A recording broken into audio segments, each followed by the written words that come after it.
네, 그럼 지금부터 질의응답을 받도록 하겠습니다. 먼저 연합의 서혜림 기자 해주십시오. 예, 안녕하십니까. 연합뉴스 서혜림 기자입니다. 가장 논란이 된 부분부터 말씀드리겠습니다. 2009년에 딸이 의학 논문에 제1 저자로 등재가 되면서 그게 입시에 활용된 것이 아니냐는 그런 논란이 불거졌는데요. 그것과 관련돼서 배우자나 자녀로부터 어떤 경과로 인해서 이런 논문 등재가 진행이 되었다, 이런 내용을 들은 게 있다면 구체적으로 말씀 부탁드립니다. 저는 그 당시에는 그 과정에서 상세히 알지 못했고 최근 이 검증 과정에서 확인하게 되었습니다. 먼저 말씀드리고 싶은 거는 그 문제 학부형 참여 인턴십은 저나 제 배우자가 만든 것이 아니라 당시 저희 아이가 재학 중이었던 그 고등학교의 담당 선생님이 만드시고 그 만드신 프로그램에 저희 아이가 참여했던 것입니다. 그리고 그 과정에서 제가 그 교수님에게 저나 그 어느 누구도 연락을 드린 적이 없습니다. 마찬가지로 논문 과정에 있어서도 일저자라가 되고 있는 그 문제에 있어서도 제가 그 교수님께 또는 저희 가족 어느 누구도 연락드린 바 없습니다. 네, 추가 질의 없으세요? 네, 자 지금 아까 제가 좀 말씀드렸지만 이 대학 입시 따님이 조국 후보자의 자녀와 관련된 대학 입시 논문 관련된 게 있기 때문에 관련된 질문이 있으면 좀 더 집중해 주시면 좋겠습니다. 네, 저 검은색 옷을. 자 마이크를 크게 마이크가 좀 잘 안 들립니다. 일어나 주시면 안 되겠습니까? 저 마이크 지원을 좀. 우리 당직자들 어디 있어요? 마이크 잠깐만 기다려 주세요. 예. 네, 한강타임즈 이설아 기자입니다. 지금 이제 법무부 서울대 법대에 담당하시는 교수님 자녀분께서 인턴십을 한 것으로 지금 보도가 됐는데 서로 연락하신 적이 없다고 하셨는데 이렇게 서로 이제 자녀분들이 교환해서 프로그램을 진행한 데에서도 모르시는 사실인지 여쭙고 같은 싶습니다. 맥락으로 언론 보도를 제가 보았습니다만은 그 당국대 그 교수님과 저는 전화번호도 모르고 연락도 한 적 없습니다. 그 장 교수님의 아이 역시 제가 이름도 모르고 얼굴도 모릅니다. 서울대 그 센터 같은 경우는 그 고등학교에 속해 있는 동아리가 그 센터 소속의 행정실에 연락해서 간 것으로 확인되었습니다.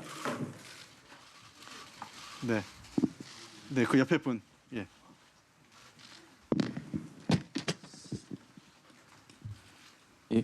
시사주간의 현지훈 기자입니다. 지난 2017년 1월 13일에 후보자님께서 트위터를 통해서 박근혜 전 대통령의 기자회견에 대해서 얼빠진 기자들이 중대범죄의 범행을 항변을 좀 받아보고 있다, 이러한 또 말씀하셨습니다. 그래서인지 그때와 현재 상황이 좀 지금 다르다고 보시는지, 혹은 이제 검찰 현재 수사 중인 상황이긴 하지만 현재 지금 여론에서는 좀 범죄 피의자로 판단 상황이 좀 비슷해 보여서 그렇습니다. 17년 박근혜 대통령 기자회견 문제와 이 상황은 좀 다르다고 보입니다.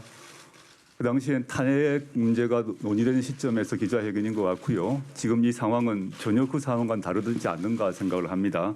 그다음에 검찰 수사 관련해서 구체적으로 어떤 말씀을 하신지 잘 모르겠습니다만은 검찰 수사는 검찰 수사입니다. 대검에서 법과 원칙에 따라 수사할 것이라고 저는 생각하고 있습니다. 네, 그 앞에.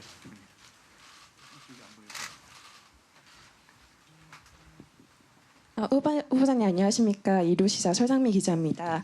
제가 알기로는 후보자님은 평소 폴리패스에 굉장히 비판적이었던 목소리를 내신 걸로 알고 있습니다. 그래서 현재 서울대에서도 계속 이와 관련해서 집회가 열리고 있는데 이미 제자분들의 신뢰는 많이 잃은 것 같고, 또 계속해서 여기 교수로 계실 예정이신지, 후에 정관이 끝나고 나면은, 그리고 제자분들에게는 어떤 심정이신지 알고 싶습니다. 저는 서울대학교를 포함해서 여러 대학에서 저에 대한 비판이 나오는 건 너무 잘 알고 있습니다. 그 비판의 목소리 제가 새겨 듣고 있고, 제가 무슨 저나 제 주변에 있어서 어떤 문제가 있었는지 어떤 불찰인지 돌아보고 있습니다. 지금 그런데 그 학생분들이나 국민 여러분들이 저나 제 가족에 대해서 가지고 있는 오해 문제는 이번 기회에 풀고자 나온 것입니다. 저는 그 오해에도 불구하고 학생분들이나 국민들이 저에 대해서 제기하는 비판과 질책 달게 받아야 한다고 생각합니다. 근데 오늘 이 자리는 그걸 제가 부인하는 것이 아니라 실제 사실이 무엇인가에 대한 얘기는 국민 여러분께 알리고 싶다는 것입니다. 그것이 알려진다면 저의 당시의 상황에 대한 이해가 조금 더 높아지지 않을까 저는 기대해 봅니다. 후보자님 그 계속 학교의 교수로 남으실지 질문 하나 더 있습니다. 네. 뭐 아시겠습니다만은 현행 법률과 서울대학교의 학칙에 따르게 되면 선출직 아닌 임명직 공무원은 휴직 제한이 연한이 없습니다. 그러나 아무리 그런 법적인 제한이 없다고 하더라도 제가 장기간 휴직을 하게 되면 학생들의 수업권에 일정한 제약을 주게 됩니다. 그 점 매우 잘 알고 있습니다. 따라서 저는 이 현재 지금 저를 둘러싼 임명 문제를 둘러싼 논란이 종료되고 난 뒤에 나중에 정부와 학교와 상의해서 어떻게 하는 것이 학생들의 수업권 침해에 너무 과도한 침해가 있지 않도록 하는 문제를 논의해서 결정할 생각입니다. 그 뒤에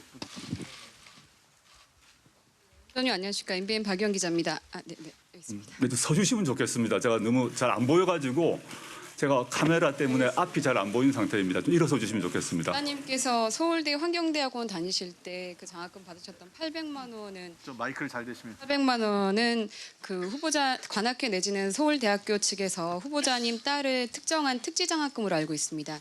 이 과정에서 그럼에도 불구하고 그 따님께서는 1년 내내 3억전만 들은 걸로 알고 있는데 특혜가 없다고 할 수 있는지 이 부분하고요. 그 과정에서 그 두 분 배우자께서도 교수님이시니까요. 두 분께서 뭐 어떠한 연관도 없다는 게 상식적으로 좀 납득이 잘 되지 않는데 이 부분 어떻게 소명하실 수 있는지 여쭙고 싶고요. 한 가지 추가로 말씀드리면 그 자료 제출권이 없는 지금 저희 기자들로서는 의혹이지만 여쭤볼 수 없다는 걸 미리 양해 말씀드리겠습니다. 따님께서 부산대 의전에 입학하시기 전에 서울대 의전원 2013년도에 응시한 걸로 알고 있는데 맞습니까? 예, 맞습니다. 네. 네.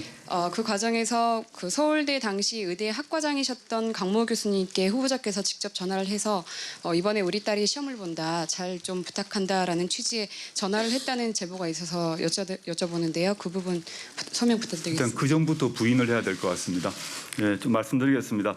저희 아이가 대학을 졸업하고 서울대 환경대학원에 갔습니다.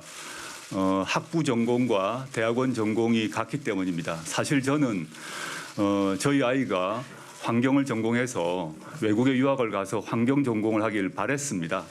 저희 아빠 입장에서는 그랬습니다. 근데 저희 아이는 환경을 전공할 것인지 의대를 갈 것인지 고민했던 것 같습니다. 근데 그 선택을 제가 존중을 했고요.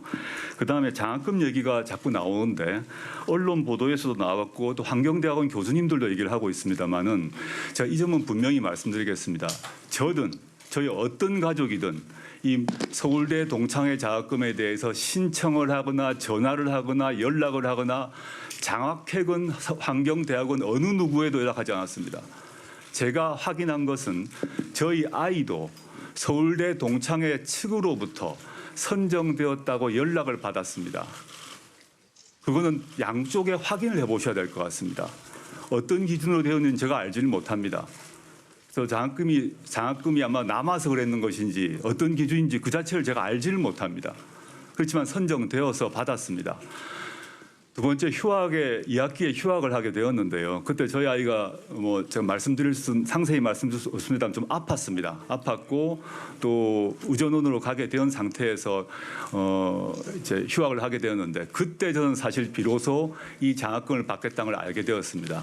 그래서 저희 아이한테 이제 학교를 휴학하게 되고 그렇다면 장학금 반납해야 되지 않느냐라고 얘기해서 저희 아이가 서울대 장학회에 전화를 했습니다. 반납하고 싶다라고 얘기를 했습니다. 그랬더니 서울대 장학회에서 답을 하기를 한 번 받은 장학금은 반납이 불가능하다고 해서 어쩔 수 없이 두 번째 장학금도 받게 되었습니다. 이 역시 서울대 장학회 측에 확인해 보시면 좋겠습니다. 네. 두 번째는 어떤 거죠? 서울대 학과장님께 우리 딸이 이번에 응시하는 한 적 없습니다. 제가 죄송하지만 그 해당 교수의 측근이 그 해당 교수가 그렇게 말했다는 걸 직접 들었다는 분이 계셔가지고 한 적 없습니다. 알겠습니다. 네. 그 교수님이 누구신지는 압니다. 저도. 그렇지만 제가 저희 아이 때문에 한 적 없고요. 저희 아이는 서울대 의전원에 1차는 붙었지만 2차에서 떨어졌습니다. 네, BBS의 박준상 기자입니다. 그 문재인 대통령도 입시 제도 전반에 대해서 이제 재검토하라는 그런 지시를 내렸는데요. 제 생각에는 그 후보자님이 잘 모른다고 하시지만서도 교수들이 서로 간에 형성하고 있는 그런 카르텔이 문제가 되는 게 아닌가 싶습니다. 이에 대한 교수님 생각이 일단 궁금하고, 또 아까 모두 발언 중에 법무부 장관직을 공직으로 이제 마지막으로 생각하신다고 하는데 그 이후에 정치적 거취에 대해서는 저희가 어떻게 생각하면 되는지 궁금합니다.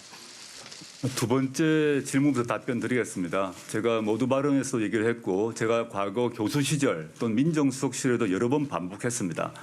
저는 이외에 다른 어떤 정치를 한다 이런 관련해서는 첫째 의사나 능력이 없는 사람이라는 얘기를 반복해 왔습니다. 그걸 생각하면서 민정수석 업무를 수행하지 않았고, 지금 법무부 장관이 된다고 하더라도 그걸 생각하면서 법무부 장관직을 수행하지는 않겠습니다. 그다음에 첫 번째 질문 관련해서 입시 문제인데요. 저희 아이가 고등학교 재학 시절에 당시에 이명박 정부 시절입니다.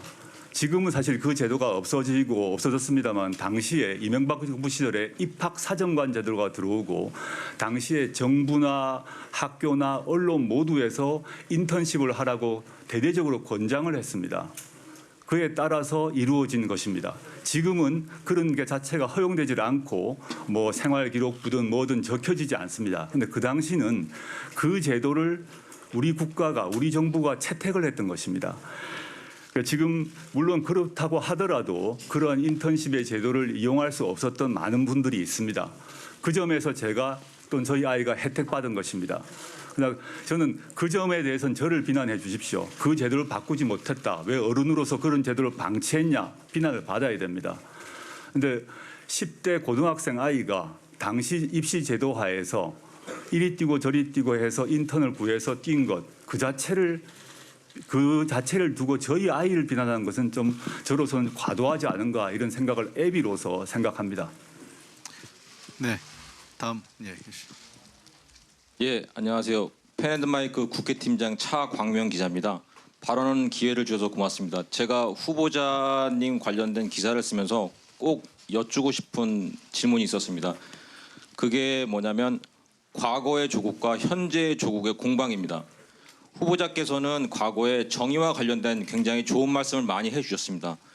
하지만 지금 현재의 조국은 그 과거의 조국에 반하는 굉장히 이중적인 모습을 보이고 있습니다. 다시 말해서 말과 행동이 일치하지 않고 있습니다. 이를 두고 많은 젊은이들은 분노하고 있고, 진보 꼰대라고 얘기를 하면서 당장 사퇴를 해야 되지 않느냐, 이렇게 얘기하고 있습니다. 이와 관련해서 후보자님의 생각을 듣고 싶습니다. 네, 말씀대로 제가 젊은 시절부터 진보화 개혁을 꿈꾸었고, 그에 따라 그를 위해서 저 나름 열심히 애를 쓰고 살았습니다. 개혁주의자가 되려고 노력을 했지만 아이 문제나 주변 문제에서 불철저했다고 생각합니다. 아니했다고 생각합니다. 저의 개인적 소신을 밝히는 문제와 그 소신을 저의 전 삶에 관철시켰는가, 그렇지 못했다고 생각합니다. 그 점에서 지금 기자님께서 말씀하셨던 그런 불일치 문제에 대해서 지금 달게 비난을 받아야 합니다. 저에 대한 기대가 높았던 만큼 실망이 클 거라고 생각하고, 그 괴리에 대해서 또 그 괴리로 인한 실망에 대해서 제가 해야 될 일은 지금 그 문제와 별도로 제가 이 자리에 서서 앞으로 어떤 일을 할 것인가, 저의 많은 한계, 흠결, 미흡함에도 불구하고 제가 해야 될 일을 함으로써 그러한 실망을 누그러뜨리는 것이 저의 역할이라고 생각을 하고 있습니다. 추가 질문 드리겠습니다. 그러면 서울대 학생들이 계속 촛불 시위를 하고 후보자님의 사퇴를 요구한다면 어떻게 하시겠습니까? 저를 사퇴를 요구하는 서울대 학생이든 뭐 어느 대학 학생이든 간에 그 학생들의 내용, 그 비판의 내용을 듣고요. 그 내용에 대해서 답할 기회를 갖도록 하겠습니다. 오해가 있다면 풀고 서로 소통을 하려면 소통을 하겠습니다. 저의 본의가 전달되도록 노력할 것이고 제가 잘못한 게 있으면 사과를 하겠습니다. 네, 자 미리 정해진 앞에 안녕하세요. 저 연합뉴스 좀 TV 일어나서 최덕재라고 합니다. 제가 잘 안 보입니다. 카메라 때문에 기자님들 얼굴이 안 보이기 때문에 일어서 주시면 안녕하세요. 감사하겠습니다. 네, 연합뉴스 TV 최덕재라고 합니다. 논문을 써 보셔서 알겠지만 고등학교 1학년이 의학 논문 제1 저자로 등재되는 이 상황이 법적으로 문제가 된 거 안 된 걸 떠나서 평범한 상황이라고 보시는지 궁금해서 여쭤보고 싶었는데요. 현재 의대 인턴들이나 레지던트 같은 이런 분들이 많이 공부를 하고 있는데 이 점에 대해서도 한마디 해주시면 감사하겠습니다. 저는 제 전공이 법이라서 이과 쪽 여기 뭐 의학을 포함해서 이과 쪽의 1저자, 2저자 이런 것들 사실 잘 모르고 있었습니다. 근데 지금 시점에 보게 되면 고등학교 딸아이가 고등학생이 1저자로 되어 있는 것이 좀 의아하다라고 저도 생각을 하게 되었습니다. 근데 그 논문을 책임 저자였었던 그 교수님께서 인터뷰한 걸 이번에 보게 되었습니다. 보게 되었더니 당시 시점에는 지금에는 그게 허용되지 않는 것 같습니다. 근데 당시 그 시점에는 1저자, 2저자 판단 기준이 좀 느슨하거나 모호하거나 그리고 책임 교수의 그 재량에 많이 달려 있었던 것 같습니다. 우리 사회에서 연구윤리란 것이 갑자기 강화된 것이 아니라 황우석 사태를 계기로 점점 엄격해져 왔는데 당시 시점에는 그런 게 있었다는 것입니다. 지금의 눈으로 보면 이상하다고 보이고 저도 이상하게 보입니다. 하지만 그 장 교수님 이 인터뷰한 걸 쭉 보다 보니까 거기서 저희 아이가 놀랍도록 열심히 했다. 그리고 저희 아이가 이제 영어가 조금 잘 하는 편입니다. 그래서 그 실험에 참석하고 난 뒤에 그 논문들을 참여한 연구원들이 연구 성과, 실험 성과를 영어로 정리하는데 큰 기여를 했다라고 평가를 하신 것 같습니다. 물론 이 문제는 지금 뭐 수사가 진행 중인 걸로 알고 있습니다. 그에 따라서 더 많은 진실이 밝혀질 것이라고 생각이 들고 제가 이번 검증 과정에서 확인했던 것은 이 정도입니다. 네, 추가 말씀 안 해주셨는데 그 의대 인턴이나 레지던트 같은 분들의 지금 공부를 하고 있는 상황에 대해서 어떻게 보시는지도 한마디 해주세요. 제가 그 의대 인턴 레지던트의 공부는 잘 접하지 못했습니다. 지금 지난 한 3주간 워낙 많은 그런 보도가 있었기 때문에 지금 말씀하신 분 보지 못했습니다만은 미루어 짐작을 할 수는 있겠습니다. 그런 비판 역시 제가 감수해야 된다고 보고요. 제가 말씀드린 것은 당시 시점과 지금 시점 좀 차이가 있었다는 말씀을 드릴 뿐입니다. 먼저 하신 분 있어서 그 옆에 분 하고 앞으로 전달드릴게요. 네, 매일경제 홍성용 기자입니다. 그 윤석열 검찰총장 하에 검찰이 압수수색을 한 건 사실 후보자에게 되게 이례적인 일인데 그거에 대해서 어떻게 평가하시는지 여쭤보고 싶고 그다음에 하나 더 여쭤보면 어느 법무장관 후보자보다 혹독한 언론 검증을 거치셨는데 왜 그렇게 언론 검증을 당해야 됐다고 생각하시는지 여쭤보고 싶습니다. 저는 지금 검찰에서 청문회 과정에서 압수수색을 한 것에 대해서 저는 언급을 해서는 안 된다고 생각합니다. 법무부 장관 후보자로서 그 압수수색에 대해서 어떠한 평가도 제 입으로 나오게 되면 그것이 향후 진행될 수사에 영향을 줄 것이기 때문입니다. 저는 윤석열 총장께서 법과 증거에 따라 수사를 전개할 것이라고 봅니다. 그렇게 제가 답을 드리고 싶고요.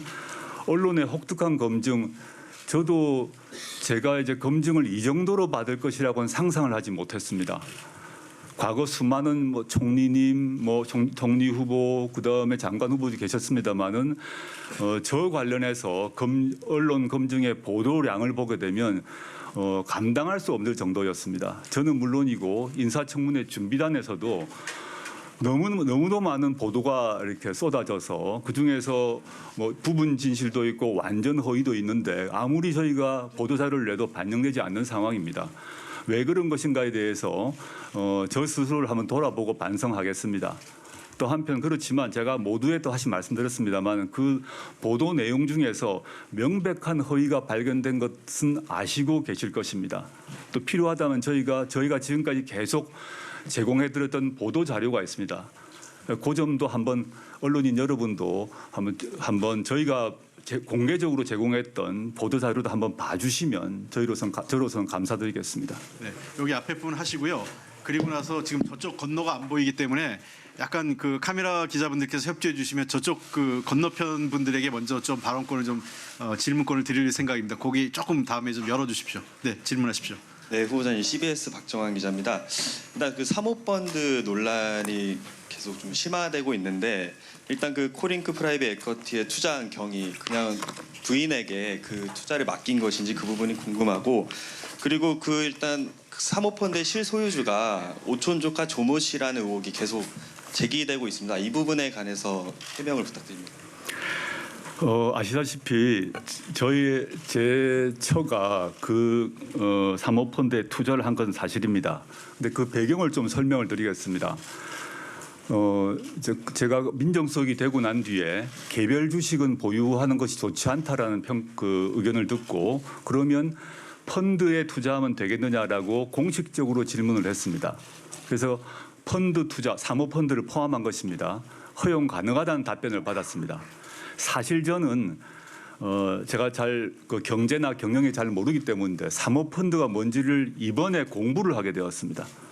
사모펀드가 도대체 어떻게 돌아가는지에 대해서 애초에 사실 알지를 못한 정도입니다. 그런데 이번에 어쩔 수 없이 하나하나 보게 되었는데요. 분명히 말씀드리는 것은 저는 물론이고 제 처든 간에 이 사모펀드의 구성이건 운영이건 뭐 등등의 과정에서 알 수가 없었습니다. 따라서 관여도 하지 않았습니다.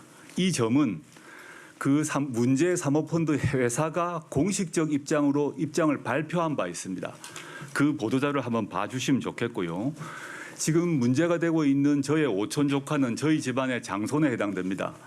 제사 때 1년에 한 번 또는 뭐 많아야 한 2번 볼까 이 정도의 관계인데 저희 집안에서 주식 관련해서 전문가라고 하면 그 친구가 한 명입니다. 그래서 원래 개별 주식에 있던 주식을 제 처가 팔아서 이걸 어떻게 하면 좋겠냐 물었을 때 집안에 있는 사람에게 물을 수밖에 없겠죠. 물론 또 다른 펀드 매니저요. 원래 거래하던 펀드 매니저에게도 물었습니다. 그래서 그 펀드에 넣었고 그렇지만 그 펀드가 어디에 투자를 하는지 어떻게 운영되는지는 알 수가 없습니다. 그 점은 제가 그 이번 청문회 과정에서 확인을 한번 했는데요. 한번 보시면 이건 그 회사에서 많은 언론에서 제기했던 것입니다. 그 펀드 회사에서 운용 현안을 보고하지 않았느냐. 투자한 사람에게 우리가 어디 투자했는 걸 알려줬을 거 아니겠느냐. 당신들이 그걸 보지 않았겠느냐라고 한 것 같습니다. 실제 그래서 저도 이번 2, 3주 사이에 그 보고서를 찾아보았습니다. 이렇게 되어 있습니다. 본 펀드의 방침상 투자 대상에 대해서 알려드릴 수 없다라고 되어 있고 상세한 내용에도 어디에 투자했는지 자체가 적혀 있지 않습니다. 그게 이른바 블라인드 펀드라고 합니다. 저는 이 블라인드 펀드란 말 자체를 이번에 알았는데 애초에 그 펀드의 운영상 이 펀드가 어디에 투자되는 것인지를 투자자에게 알려주지 않도록 설계되어 있고 그것이 알려주면 불법인 것입니다. 따라서 모를 수밖에 없는 것입니다.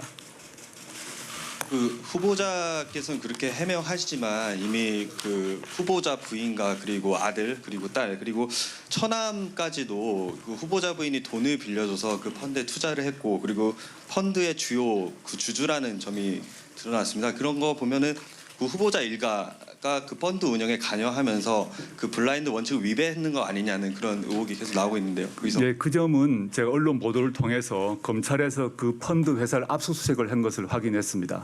거기서 각종 서류가 나왔을 것이라고 보고 분석이 될 것입니다. 지금 문제의 제 처남도 제 돈을 빌려서 0.99%인가의 지분을 갖고 있다고 합니다. 근데 그 자체도 저는 이번 기회에 알게 되었는데 실제 어떤 일이 있었는지는 저는 검찰 수사를 통해서 밝혀질 것이라고 봅니다. 네, 저쪽 편을 좀 넘겨주고 오겠습니다. 저쪽 건너편에 안쪽에 주세요. 맨 안쪽에. 안녕하세요. 저 프레시안의 일어서서 좀 해주십시오. 예. 프레시안의 박정현 기자입니다. 그 아까 전에 따님 이야기하셨던 것에 대해서 좀 이어서 그 국민 정서에 대한 이야기를 좀 하고 싶은데요.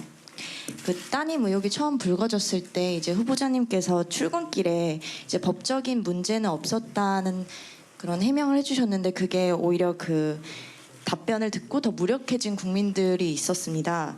그 어떤 국민들께는 애써 모른 채 해왔던 그 대물림되는 어떤 세계가 법적인 문제 없이 견고하게 좀 쌓여 있다는 말로도 읽힐 수 있는데 이런 시각에 대해서는 어떻게 생각하시는지 궁금하고 비슷한 흐름에서 기회의 평등과 가정의 공정을 강조했던 이 정부의 기조에 비춰봤을 때 과연 적격한 인사라는 의문이 있는 것도 사실인데 이 점에 대해서도 좀 소명 부탁드립니다.